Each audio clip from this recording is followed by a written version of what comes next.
ओम श्री शक्ति नमः। ओम श्री शक्ति नमः। ओम श्री शक्ति नमः। ओम श्री शक्ति नमः। मार्कंडेय जी के दीर्घायु होने की कथा और श्री रामचंद्र जी का लक्ष्मण और सीता के श्राद्ध पुष्कर में जाकर पिता का श्राद्ध करना तथा अजगंड शिव की स्तुति करके लौटना। भीष्म जी ने पूछा, मुने मार्कंडेय जी ने वहां भगवान श्री रामचंद्र चंद्र जी को किस प्रकार उपदेश दिया तथा किस समय और कैसे उनका समागम हुआ। मार्कंडेय जी किसके पुत्र हैं, वे कैसे महान तपस्वी हुए तथा उनके इस नाम का क्या रहस्य है। मां मुने इन सब बातों का यथार्थ रूप से वर्णन कीजिए। पुलस्त्य जी ने कहा, राजन, मैं आपको मार्कंडेय जी के जन्म की उत्तम कथा सुनाता हूँ। प्राचीन कल्प की बात है। मरकंडू नाम से विख्यात एक मुनि थे जो महर्षि भृगु के पुत्र थे। वे महापाक मुनि अपनी पत्नी के साथ वन में रहकर तपस्या करते थे। वन में रहते समय समय उनके उनके एक पुत्र हुआ। धीरे धीरे उसकी अवस्था 5 वर्ष की हुई। वह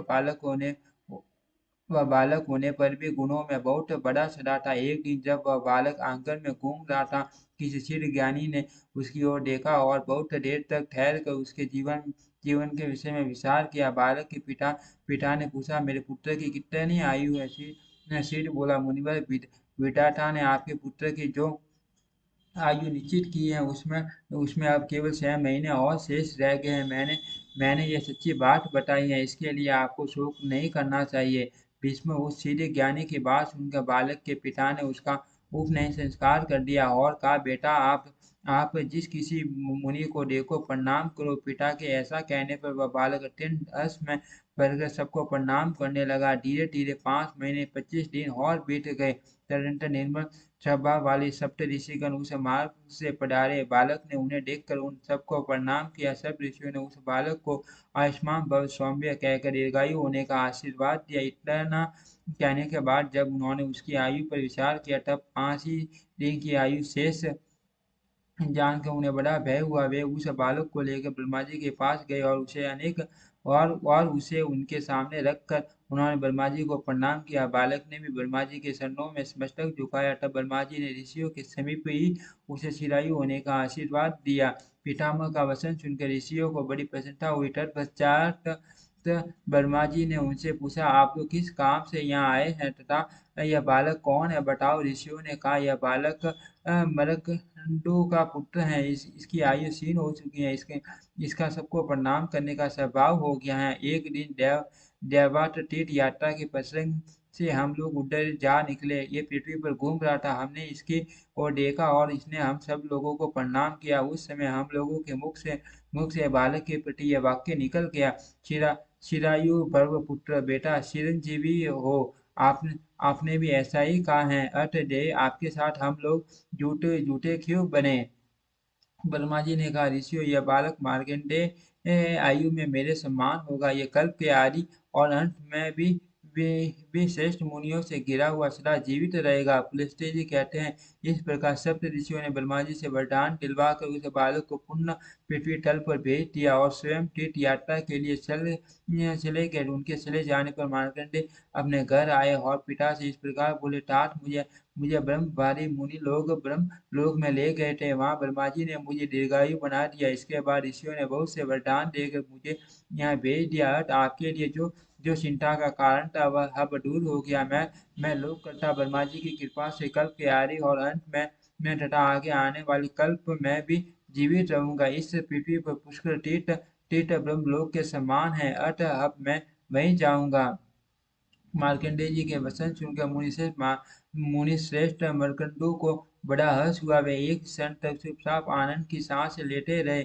इसके बाद मन के द्वारा धैर्य धारण कर इस प्रकार बोले, बेटा, आज मेरा जन्म सफल हो गया तथा आज ही मेरा जीवन धन्य हुआ है, क्योंकि आपको संपूर्ण जगत की सृष्टि करने वाले भगवान ब्रह्मा जी का दर्शन प्राप्त हुआ। आप जैसे वंशधर पुत्रों को पाकर वास्तव में पुत्रवान हुआ हूँ। वत्स जाओ, पुष्कर में विराजमान देवेश्वर ब्रह्मा जी का दर्शन करो।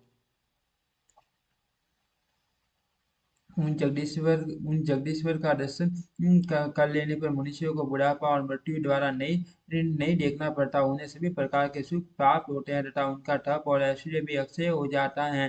अर्थात जिस कार्य मैं भी जिस कार्य को मैं भी नहीं कर सका, मेरे किसी कर्म से जिसकी सिद्धि न हो सकी, उसे उसे आपने बिना यत्न के ही सिद्ध कर लिया। सबके प्राण लेने वाली मृत्यु को भी जीत लिया। अतः दूसरा कोई मनुष्य इस पृथ्वी पर आपकी समानता नहीं कर सकता। 5 वर्ष की अवस्था में ही आपने मुझे पूर्ण संतुष्ट कर दिया। अर्थ मेरे वरदान के प्रभाव से आप चिरंजीवी महात्माओं के आदर्श माने जाओगे, इसमें तनिक भी संदेह नहीं। मेरा तो ऐसा आशीर्वाद है कि आपके लिए और सब लोग भी यही करते हैं कि आप अपनी इच्छा के अनुसार उत्तम लोकों में जाओगे। पुलिस्त्य जी कहते हैं, इस प्रकार ऋषि और गुरुजनों का अनुग्रह प्राप्त करके मर्कंडू नंदन मार्कंडेय जी ने पुष्कर तीर्थ में जाकर एक आश्रम स्थापित किया, जो मार्कंडेय आश्रम के नाम से प्रसिद्ध है। वहां स्नान करके के पवित्र वो मनुष्य वाज्य पे यज्ञ का फल प्राप्त करता है। उसका अंतम करण सब पापों से मुक्त हो जाता है तथा उसे दीर्घ आयु प्राप्त होती है। अब मैं दूसरे प्राचीन इतिहास का वर्णन करता हूँ। श्री रामचंद्र जी ने जिस प्रकार पुष्कर तीर्थ का निर्माण किया, वह प्रसंग आरंभ करता हूँ। पूर्व काल में श्री रामचंद्र जी जब सीता और लक्ष्मण जी के साथ चित्रकूट से चलकर महर्षि अत्रि के आश्रम पर पहुंचे, तब वहां उन्होंने मुनि श्रेष्ठ अत्रि से पूछा, मां मुने, इस पृथ्वी पर कौन कौन से ऐसे पुण्य में तीर्थ अथवा कौन सा ऐसा क्षेत्र है जहाँ जाकर मनुष्यों को अपने बंधुओं के वियोग का दुख नहीं उठाना पड़ता। भगवान, यदि ऐसा कोई स्थान हो तो वह मुझे बताइए। अत्रि बोले, रघुवंश का विस्तार करने वाले वत्स श्री राम, आपने बड़ा उत्तम प्रश्न किया। मेरे मेरे पिता ब्रह्मा जी के द्वारा निर्मित एक एक उत्तम तीर्थ है, जो पुष्कर नाम से विख्यात है। वहाँ दो प्रसिद्ध पर्वत हैं, जिन्हें जिन्हें मर्यादा पर्वत और यज्ञ पर्वत कहते हैं। उन दोनों के बीच में 3 कुंड हैं, जिनके नाम क्रम ज्येष्ठ पुष्कर, मध्यम पुष्कर और कनिष्ठ पुष्कर है। वहां जाकर अपने पिता दशरथ को आप पिंडदान से तर्प करें। वह तीर्थों में श्रेष्ठ तीर्थ और क्षेत्रों में उत्तम क्षेत्र है। रघुनंदन, वहाँ अभियोगा नाम की एक चौकोर बावली है तथा एक दूसरा जल से युक्त कुआं है, जिसे सौभाग्य कूप कहते हैं। वहां पर पिंडदान करने से पितरों की मुक्ति हो जाती है। वह तीर्थ पल्ले पर्यटन रहता है, ऐसा पितामह का कथन है। पुलस्त्य जी कहते हैं, बहुत अच्छा कहकर श्री रामचंद्र जी ने पुष्कर जाने का विचार किया। वे टकसवान पर्वत, विदिशा नगरी तथा सरमनवती नदी को पार करके यज्ञ पर्वत के पास पहुंचे। फिर बड़े वेग से उस पर्वत को भी पार करके वे मध्यम पुष्कर में गए। वहां स्नान करके उन्होंने मध्यम पुष्कर के जल से समस्त देवताओं और पितरों का तर्पण किया। उसी समय मुनिश्रेष्ठ मार्कंडेय जी अपने शिष्यों के साथ वहां आए। श्री रामचंद्र जी ने जब उन्हें देखा तो सामने जाकर प्रणाम किया और बड़े आदर के साथ कहा, मुने, मैं राजा दशरथ का पुत्र हूँ। मुझे लोग राम कहते हैं। मैं महर्षि अत्रि की आज्ञा से अभियोग योगा नाम की बावली का दर्शन करने के लिए यहाँ आया हो। विप्रवर, बताइए वह स्थान कहाँ है।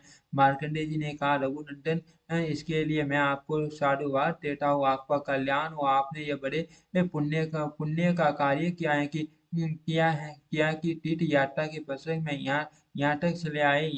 यहाँ से अब आप आगे चलिए और अभियोगा नाम की बावली का दर्शन कीजिए। वहाँ सबका सभी आत्मीय जनों के साथ सहयोग होता है। इकलोक या परलोक में स्थित जीवित या मूर्ख सभी प्रकार के बंधुओं से भेंट होती है। मुनिवर मार्कंडेय जी के ये वचन सुनकर श्री रामचंद्र जी ने महाराज दशरथ, भरत, शत्रुघ्न, माताओं तथा अन्य पूर्वासी जनों का स्मरण किया। इस प्रकार सबका चिंतन करते करते उन्हें संध्या हो गई। तब श्री रघुनाथ जी ने मुनियों के साथ सारी काल का संध्योपासन किया। तत्पश्चात रात्रि में भाई और पत्नी के साथ वही शयन किया। जब रात्रि का अंतिम प्रहर व्यतीत होने लगा, तब श्री रघुनाथ जी ने स्वप्न में देखा, वे पिताजी तथा अन्य संबंधियों के साथ अयोध्या में विराजमान है। वैवाहिक मंगल कार्य समाप्त करके वे बहुत से बंधु और बांधवों के साथ ऋषियों से घिरे बैठे हैं। साथ में पत्नी सीता भी मौजूद है। लक्ष्मण और सीता ने भी इसी रूप में श्री रघुनाथ जी को देखा। सवेरा होने पर उन्होंने मुनियों से सारी बातें निवेदन की, जिन्हें सुनकर ऋषियों ने कहा, रघुनंदन, ये सब सत्य है, परंतु मर्त पुरुष का जब सपन में दर्शन हो तो उसके लिए श्राद्ध करना आवश्यक माना गया है। संतान के अभिदय की कामना रखने वाले तथा अन्न सारने वाले पितर भी भक्त संतान को सपन में दर्शन देते हैं। आपको पिता से ये तो वियोग वियोग था ही। माता और भरत के साथ भी 16 वर्षों वर्षों तक वियोग वियोग वियोग रहेगा। वीर वीर अब आप राजा दशरथ का साथ कीजिए। ये सभी ऋषि महर्षि आपके भक्त हैं और आपके शुभ कार्य में सहयोग देने के लिए प्रस्तुत है। मैं मार्कंडेय जमदग्नि भरद्वाज लोमस देवरात और समीक ये सर्वश्रेष्ठ देवी साथ में उपस्थित रहेंगे। माँ बाबू आप केवल सामान जुटाइए। साथ में स्पर्धान वस्तु तो हैं इंडोगोडी लिसोड़े की खली बेर और आंवले इनके साथ पके हुए बेल तथा भांति भांति के मूल होने से इन सब वस्तुओं से तथा साथ संबंधी दान के द्वारा आप ब्राह्मणों को तृप्त कीजिए। सुव्रत पुष्कर के वन में आकर जो नियम पूर्वक रहता है और नियमित आहार करके सार आदि के द्वारा पितरों को तृप्त करता है उसे अश्वमेध यज्ञ का फल प्राप्त होता है। श्री राम आप सार की सामग्री एकत्रित कराइए। हम लोग स्नान करने के लिए जे जेठ पुष्कर में जा रहे हैं। श्री रघुनाथ जी ऐसा क्या कर वे सभी ऋषि चले गए। तब श्री रामचंद्र जी ने लक्ष्मण जी से कहा सुमित्रा नंदन अच्छे अच्छे संतरे कटहल पारद मीठे बोल सालू सालू कसेरू पीली काबरा अच्छे अच्छे कैर संख्या जैसे सिंगारे पके कैट तथा और भी जो सामयिक फल हो उन्हें साथ के लिए शीघ्र शीघ्र ही ले आओ। श्री रामचंद्र जी की आज्ञा पाकर लक्ष्मण जी ने सारा सामान एकत्रित कर दिया। जानकी जी ने भोजन बनाया और तैयार हो जाने पर श्री रामचंद्र जी को सूचित कर दिया। श्री राम जी भी अभियोगा नाम की बावली में स्नान करके मुनियों के आगमन की प्रतीक्षा करने लगे। दोपहरी के बाद जब सूर्य ढलने लगे और कूटप नाम की बेला उपस्थित हुई उस समय श्री रामचंद्र जी के द्वारा निमंत्रित संपूर्ण ऋषि वहां आ पहुंचे। मुनियों को आया देख विदेह कुमारी सीता वहां से दूर हट गई और झाड़ियों की आड़ में छिपकर बैठ गई। श्री रामचंद्र जी ने स्मृतियों में बताई हुई विधि के अनुसार ब्राह्मणों को भोजन कराया तथा मनुष्यों के साध के लिए जो वैदिक विधियां बतलाई गई हैं वह सब संपन्न की। फिर वैश्वदेव करके पुराणोक्त विधि का भी पालन किया। ब्राह्मणों के भोजन कर सूखने पर कर्मठ पिंड देने के पश्चात ब्राह्मणों को विदा किया। उनके चले जाने पर श्री रामचंद्र जी ने अपनी प्रिया सीता से कहा प्रिय यहाँ आए हुए मुनियों को देखकर आप छिप क्यों गई इसका सारा कारण मुझे मुझे शीघ्र बताओ बताओ। सीता जी बोली नाथ मैंने जो आश्चर्य देखा उसे बताते हुए सुनिए। आपके द्वारा नामोच्चारण होते ही स्वर्गीय महाराज यहाँ आकर उपस्थित हो गए। उनके साथ उन्हीं के समान रूप रेखा वाले दो पुरुष और आए थे जो सब प्रकार के आभूषण धारण किए हुए थे। वे तीनों तीनों ही ब्राह्मणों के शरीर से सटे हुए थे। रघुनंदन ब्राह्मणों के अंकों में मुझे पितरों के दर्शन हुए। उन्हें देखकर मैं लज्जा के मारे आपके पास से हट गई। इसीलिए आपने अकेले ही ब्राह्मणों को भोजन कराया और विधि पूर्वक श्राद्ध की क्रिया भी संपन्न की। भला मैं स्वर्गीय महाराज के सामने कैसे खड़ी उठी। यहाँ आपसे मैंने सच्ची बात बताई है। पुलस्त्य जी कहते हैं ये सुनकर श्री रघुनाथ जी बहुत प्रसन्न हुए और प्रिय वचन बोलने वाली प्रियतमा सीता जी को बड़े बड़े आदर के साथ हृदय से लगा लिया। तत्पश्चात श्री राम जी और लक्ष्मण जी दोनों वीरों ने भोजन किया। उनके बाद जानकी जी ने स्वयं भी भोजन किया। इस प्रकार दोनों भाई श्री राम जी और लक्ष्मण जी तथा सीता जी ने वह रात वहीं बिताई। दूसरे दिन सूर्योदय होने पर सबने जाने का निश्चय किया। श्री रामचंद्र जी पश्चिम की ओर चले और एक कोस चलकर जेठ पुष्कर के पास जा पहुंचे। श्री रघुनाथ जी ज्यों ही जाकर पुष्कर के पूर्व में खड़े हुए त्यों ही उन्हें देवदूत के कहे हुए ये वचन सुनाई दिए। रघुनंदन आपका कल्याण हो। यह तीर्थ अत्यंत दुर्लभ है। वीरवर इस स्थान पर कुछ काल तक निवास कीजिए क्योंकि आपको देवताओं का कार्य सिद्ध करना देव शत्रु का वध करना है। यह सुनकर श्री रामचंद्र जी के मन में बड़ी प्रसन्नता हुई। उन्होंने लक्ष्मण जी से कहा सुमित्रा नंदन देवारी देव ब्रह्मा जी ने हम लोगों पर अनुग्रह किया है अतः मैं यहाँ आश्रम बनाकर 1 मास तक रहना तथा शरीर की शुद्धि करने वाले उत्तम व्रत का आश्रम करना चाहता हूँ। लक्ष्मण जी ने कहा बहुत अच्छा कहकर उनकी बात का अनुमोदन किया। तत्पश्चात वहां अपना व्रत पूर्ण करके वे दोनों भाई चले और पुष्कर क्षेत्र की सीमा मर्यादा पर्वत के पास जा पहुंचे। वहां देवताओं के स्वामी पिनाकधारी देव देव महादेव जी का स्थान था। वे वहां अजय गंड के नाम से प्रसिद्ध है। श्री रामचंद्र जी ने वहां जाकर त्रिनेत्रधारी भगवान श्री उमानाथ को साष्टांग प्रणाम किया। उनके दर्शन से श्री रघुनाथ जी के श्री विग्रह विग्रह में रोमांच हो आया। वे सात्विक भाव में स्थित हो गए। उन्होंने देवेश्वर भगवान श्री शिव को कोई जगत का कारण समझा और विनम्र भाव से स्थित हो उनकी स्तुति करने लगे। श्री रामचंद्र जी बोले, कष्टस्यं योषितं जगतं सचराचरस्यं कर्ता कर्तस्यं तथा सुखदुं खटेउं सारे रेवटुरपिं यं पुनरतं काले शङ्करं शरणं भजरामि। जो सरासर प्राणियों से इस संपूर्ण जगत को उत्पन्न करने वाले हैं उत्तम हुए जगत के सुख दुख में एकमात्र कारण है तथा अंत काल में जो पुण्य इस विश्व के संहार में भी कारण बनते हैं। उन शरण दाता भगवान श्री शंकर की मैं शरण लेता हूँ।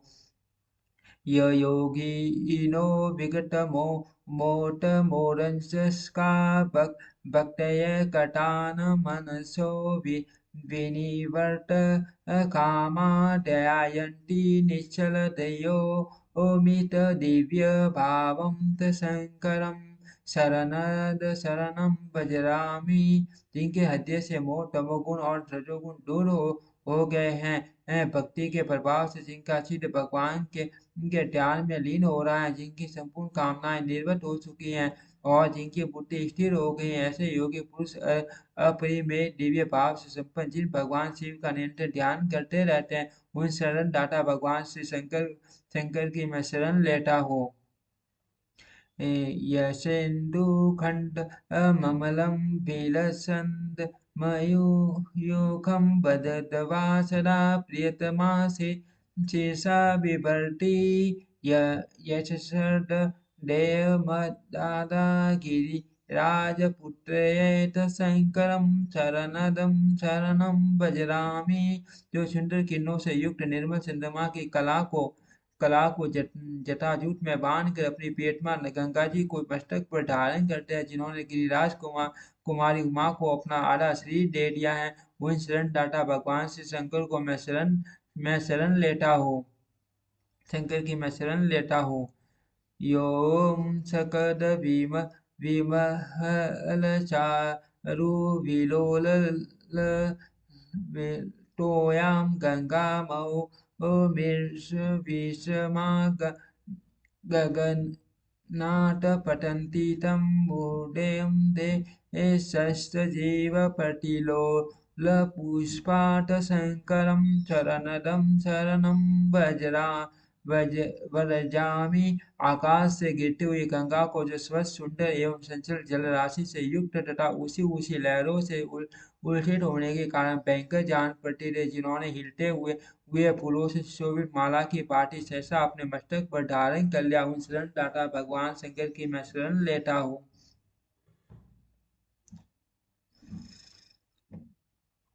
कैलास कैलासशैलशिखरं परिकम्पयमानं कैलासशङ्करसदृशेन दशानेन यः पादं पञ्चपरिवादनमादधानं न इष्टं शङ्करं शरणं भजामि। कैलाश पर्वत के शिखर के समान उसे शरीर वाले 10 मुख रावण के द्वारा हिलाई जाती हुई कैलाशगिरी की छोटी चोटी को जिन्होंने अपने शरण कमलों से टाल देकर स्थिर कर दिया, उन शरण दाता भगवान श्री शंकर की मैं शरण लेता हूँ। ये नासकटदेति सूतां समेरे निरस्तता विद्याधरो रगनाशस्वरे समगरा संयोजिता मुनिवरा फलमूलभक्षा शंकर शरण भजामि। जिन्होंने अनेकों बार दैत्यों को युद्ध में परास्त किया और विद्याधर नागगण तथा फल फूल मूल का आहार करने वाले संपूर्ण मुनिवरों को उत्तम वर दिए, उन शरण दाता भगवान शंकर की मैं शरण लेता हूँ।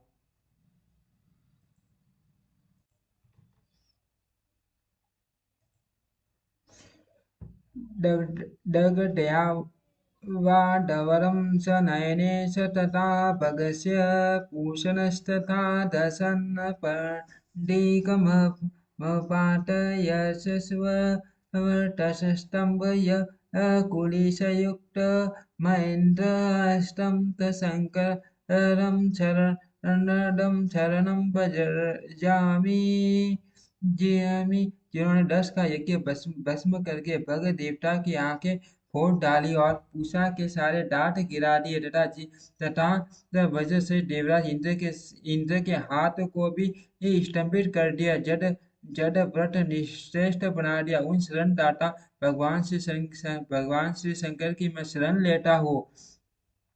येन स्कटोऽपि विषयेषुऽपि सक्तभावा ज्ञानान्धवस्य श्रुतगुणैरपि नैव युक्ता संश्रितां सुखभोजं पुरुषा भवन्ति शङ्करं शरणं भजामि। जो पाप कर्म में निरत और विषयासक्त हैं, जिनमें उत्तम ज्ञान, उत्तम कुल, उत्तम शास्त्र ज्ञान और उत्तम गुणों का भी अभाव है, ऐसे पुरुष भी जिनकी शरण में जाने से सुखी हो जाते हैं, उन शरण दाता भगवान श्री शंकर की मैं शरण लेता हूँ। अत्रि विकोटि समान तेजां सनाशनं विभुद दानवास तमानां कालकूटम्बपिबतं समुदीर्णवेगं तशङ्करं शरणं भजामि। जो तेज में करोड़ों चंद्रमाओं और सूर्य के समान है, जिन्होंने बड़े बड़े देवताओं तथा दानवों का भी दिल जला देने वाले कालकूट नामक भयंकर विष का पान कर लिया, उन प्रचंड वेगशाली शरण दाता भगवान श्री शंकर की मैं शरण लेता हूँ।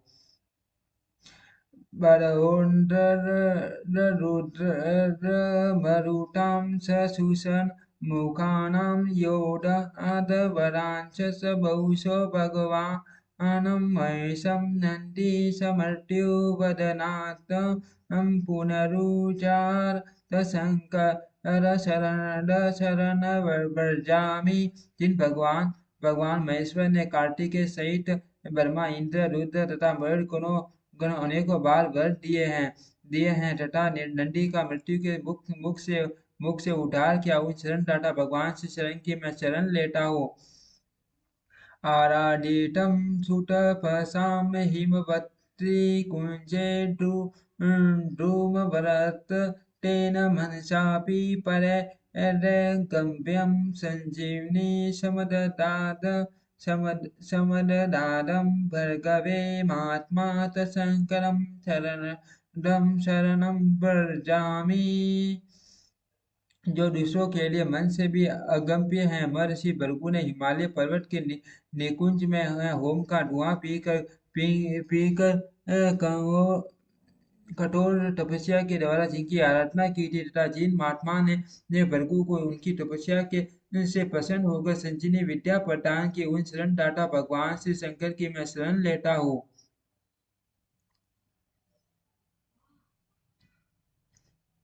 नानाविधैर्गज बिडालस मानव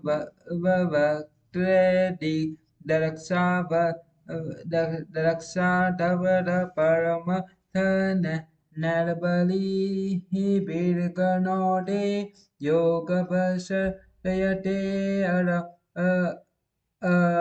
अमर गणेश सर्वलोकपालेष्ट शङ्करं शरणं भजामि। हाथी और बिल्ली आदि किसी मूकाकृति वाले तथा दक्ष यज्ञ का विनाश करने वाले नाना प्रकार के महाबली गुणों द्वारा जिनकी निरंतर पूजा होती रहती है तथा लोकपालों सहित देवगण भी जिनकी आराधना किया करते हैं, उन शरण दाता भगवान श्री शंकर के मैं शरण लेता हूँ। क्रीडार्थमेव भगवान् भुवनानि सप्त नानान्दिव्यगपादपमण्डितानि सब्रहाकानि सर्जटं सर्कटायितानि तशङ्करं शरणं भजामि। जिन भगवान ने अपनी क्रीड़ा के लिए ही अनेकों नदियों पक्षियों और वृक्षों से सुशोभित एवं ब्रह्मा जी से अधिष्ठित सातों भुवनों की रचना की है तथा जिन्होंने संपूर्ण लोकों को अपने पुण्य पर परिप्रतिष्ठित किया है, उन शरण दाता भगवान श्री शंकर की मैं शरण लेता हूँ। यस्याखिलं जगदिदं वर्षवर्तिं नित्यं योऽष्टाभिरेव तनुभिर्भुवनानि भुनक्ते यकारणं नं सुमतामपि कारणानां तत्शङ्करं शरणं भजामि। यह संपूर्ण विश्वसराय जिनकी आज्ञा के अधीन है, जो जल अग्नि यजमान सूर्य चंद्रमा आकाश वायु और प्रकृति इन आठ विग्रहों को समस्त लोगों का उपभोग करते हैं तथा जो बड़े से बड़े कारण तत्वों के भी मां कारण है, उन शरण दाता भगवान श्री शंकर की मैं शरण लेता हूँ।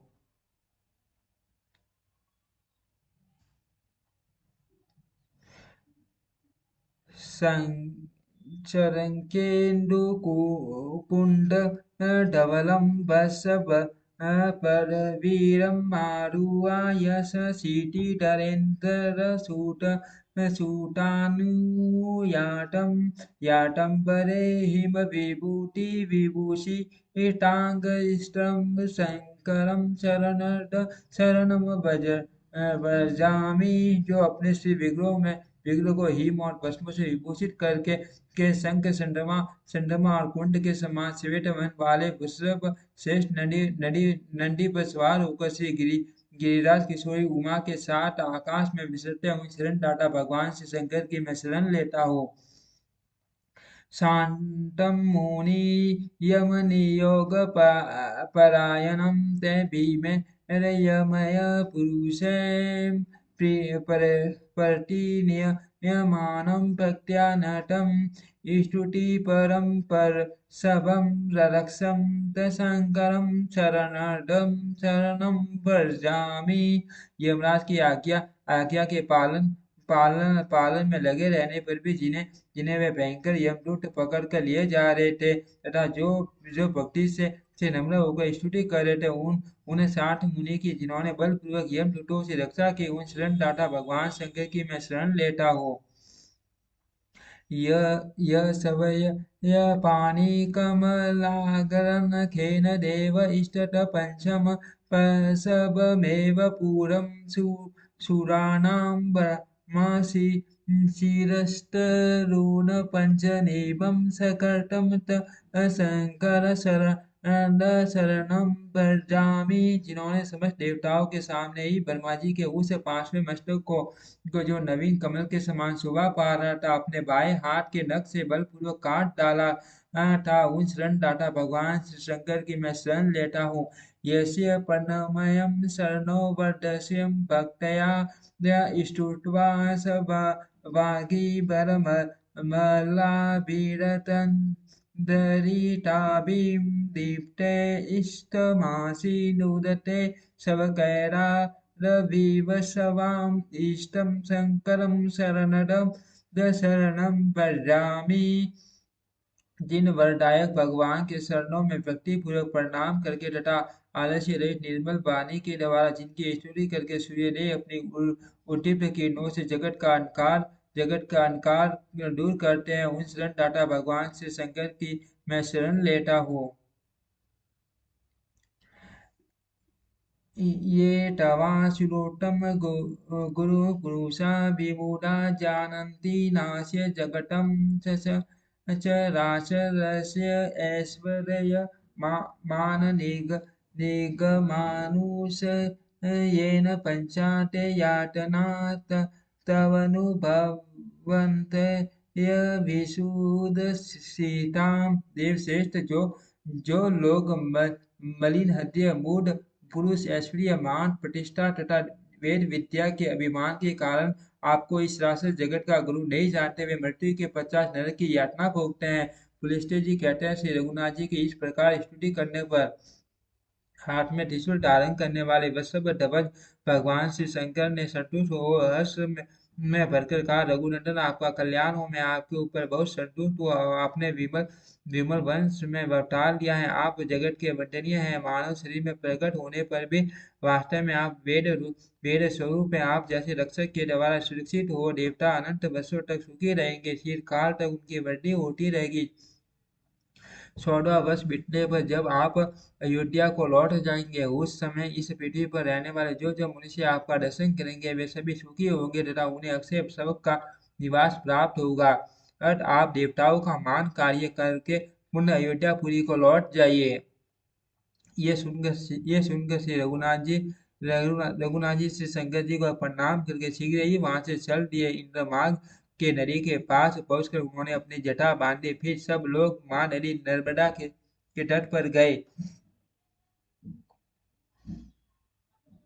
वहां श्री रामचंद्र जी ने लक्ष्मण और सीता जी के साथ स्नान किया तथा नर्मदा के जल में देवताओं और अपने पितरों का तर्पण किया। इसके बाद उन दोनों भाइयों ने एकाग्र मन से भगवान सूर्य तथा अन्य देवताओं को बारंबार मस्तक झुकाया। जैसे जैसे भगवान श्री शंकर पार्वती कार्तिकेय के साथ स्नान करके शोभा पाते हैं, उसी प्रकार सीता और लक्ष्मण के साथ नर्मदा में नहाकर श्री रामचंद्र जी भी सुशोभित हुए।